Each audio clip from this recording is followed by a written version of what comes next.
दोस्तों, इस वक्त हम हैं दिल्ली एनसीआर में और आज एक खोज में निकले। खोज में इसलिए निकले कि पत्नी बेटा यहीं दिल्ली एनसीआर में रहते हैं और पत्नी सर्विस करती हैं, बेटा लॉ फर्म में है। और आज ये ज़रूरत हमको क्यों पड़ गई इस खोज की? ज़रूरत इसलिए पड़ गई दोस्तों कि हम अनाज खाते हैं, चावल खाते हैं, दाल खाते हैं, बहुत कुछ और भी ऐसे अन्न होते हैं जिसके लिए हमको ये समय समय पर ध्यान रखना पड़ता है कि उसमें कीड़े तो नहीं पड़ रहे हैं। अगर कीड़े पड़ जाते हैं तो उनको निकालना थोड़ा असंभव होता है। वैसे आजकल तो चला है कि 1 किलो 2 किलो ले आया और खा पी लिया, फिर जा कर के दुकान से ले आया, लेकिन फिर भी कीड़े पड़ जाते हैं। तो आज हम खोज में निकले। आप लोग भी जानते होंगे, आप लोगों के भी घरों में होगा, और वो है ये सूप जिसको आप देख रहे हैं। ये है सूप। सूप को, इसको आप अच्छी तरह से देखिए, ये सूप है। अब इसको आप लोगों के गांव में, आपके शहर में, आपके तरफ क्या कहा जाता है, इसको आप ज़रूर लिख करके बताइएगा कि आपके तरफ इसको क्या कहा जाता है। और यही हुआ है मेरे साथ। यहाँ पर भी चावल जो है उसमें कीड़े पड़ गए, कुछ कीड़े दिखाई दिए। हमने अपनी पत्नी से पूछा, क्योंकि पत्नी यहाँ लगभग 9 साल से ऊपर हो गए रहते, बेटा को भी कई साल हो गए रहते। हमने पूछा कि भी जो हम लोगों की तरफ, क्योंकि मैं तो बनारस से हूँ, तो हमारे बनारस में, पूर्वांचल में इसको सूप कहते हैं, सूप। और हम लोगों को नियत जगह पता है बाज़ार में कि ये सूप मिलता कहाँ है। हम लोग सीधे बाज़ार जाते हैं और वहाँ से इसको ख़रीद कर ले आते हैं। मेरे सामने चुनौती थी। चुनौती ये थी कि दिल्ली एनसीआर में इसको क्या कहा जाता है, ये मुझे नहीं मालूम। मुझे तो इसका नाम सीधे सीधे सूप पता था, क्योंकि हम तो अपने घर में इसको हमेशा से सूप सुनते आए और पूर्वांचल में सभी लोग इसको सूप बोलते हैं। लेकिन यहाँ मुझे नहीं मालूम था कि इसको क्या कहा जाता है। ये मेरे लिए चैलेंज था। उसके बाद सबसे बड़ा जो टास्क था, वो टास्क ये था कि आखिर इस सूप को हम कहाँ ढूंढें, कहाँ जाएं लेने। एनसीआर ये जो एरिया है, ये दिल्ली का एनसीआर एरिया है। ये गाजीपुर बॉर्डर से कुछ हट करके है। ये दिल्ली और गाज़ियाबाद का एक बॉर्डर है। मात्र हमको लगता है कि 100-150 मीटर का केवल अंतराल है दिल्ली के और गाज़ियाबाद के बॉर्डर में। यहीं पर ये एक जगह है शालीमार गार्डन। अब हम निकल गए इसी को खोजने।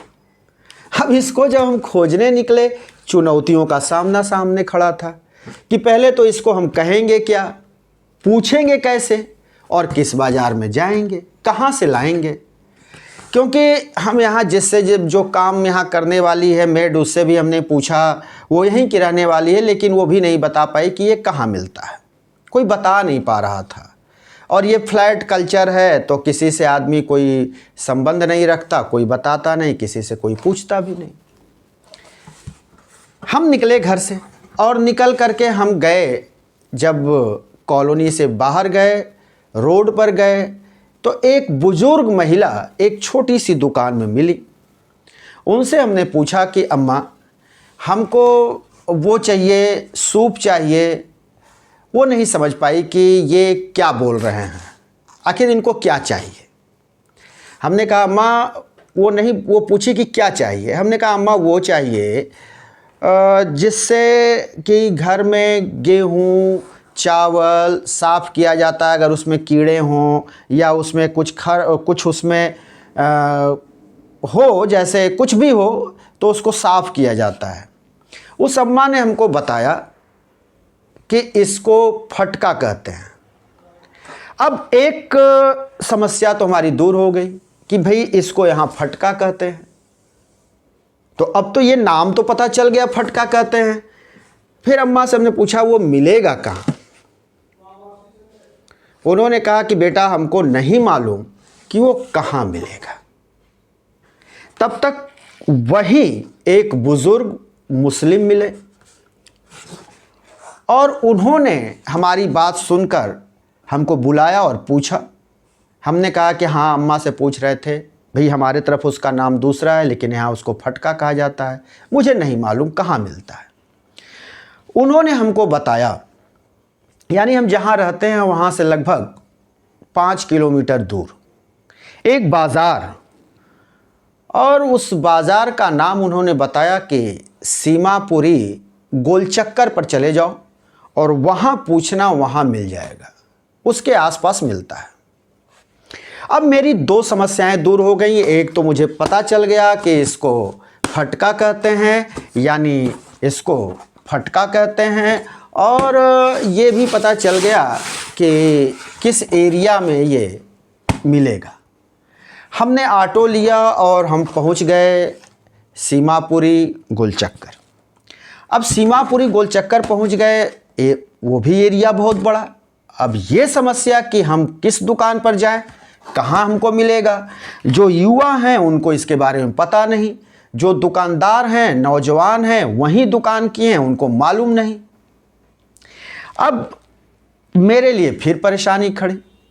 वहाँ आने जाने वाली महिलाओं से मैं थोड़ा ये सर्च करने लगा कि अगर जो महिलाएं इधर आ जा रही हैं तो उसमें कौन सी महिला इधर की होगी, थोड़ी बुजुर्ग हो, जानकार हो। फिर मैंने पूछा, 1-2 महिलाओं से पूछा कि क्या आप यहाँ रहती हैं, इधर की रहने वाली हैं, तो कुछ ने बताया कि नहीं, हम यहाँ के नहीं हैं।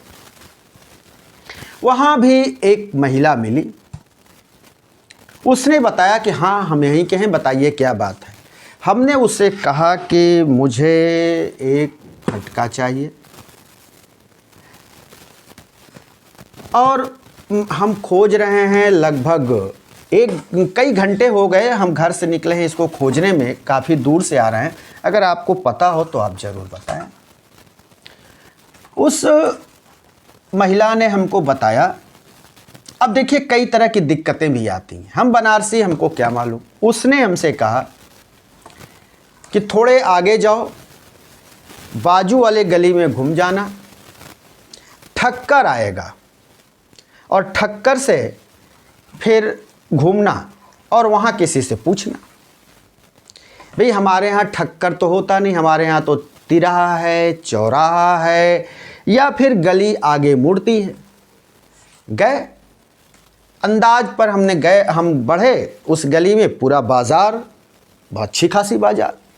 जब आगे गए तो वो हमको मिला चौराहा, गलियों का चौराहा, गली का चौराहा, गलियों का चौराहा। हमने कहा हो सकता है इसी को वो ठक्कर बोल रही हो। फिर वहाँ पे हम 3-4 दुकानदारों से पूछे, कोई बता नहीं पा रहा था।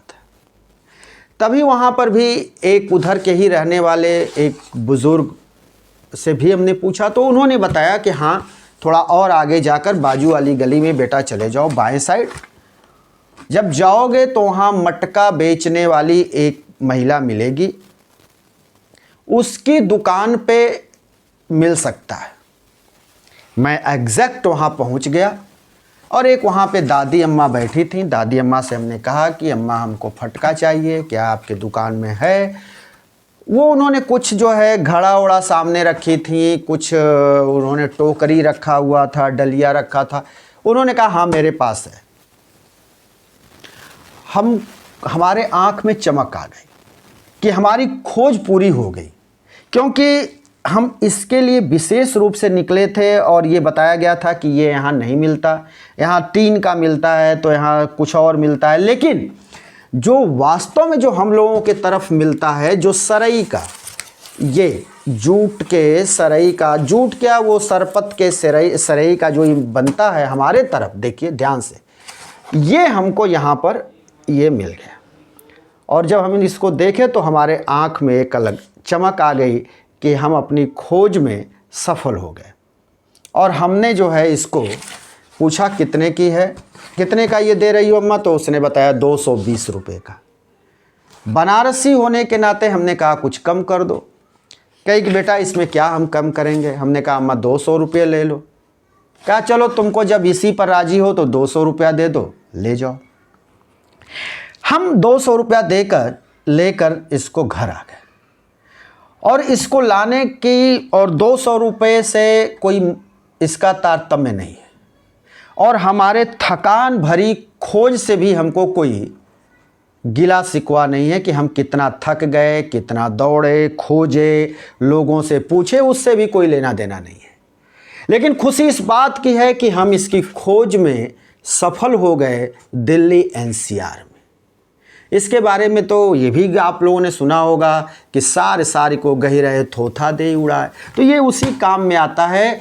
अनाज का जो वर्जिनल, जो अनाज, अच्छे अनाज को ये अपने अंदर रखता है, और थोथा यानी जो कूड़ा करकट इसमें होता है या कीड़े होते हैं उसको ये बाहर फेंक देता है।